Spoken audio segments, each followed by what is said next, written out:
If you're dreaming of visiting a place where every corner tells a story, then let me take you to Tel Aviv today. Tel Aviv's coastline is filled with various beaches.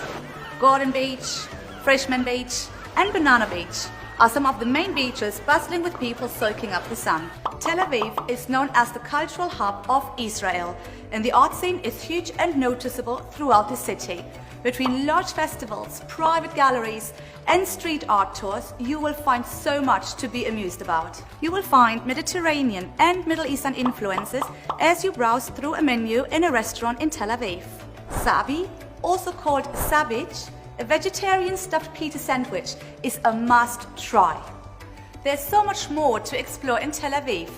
But for now, shalom and have a great holiday.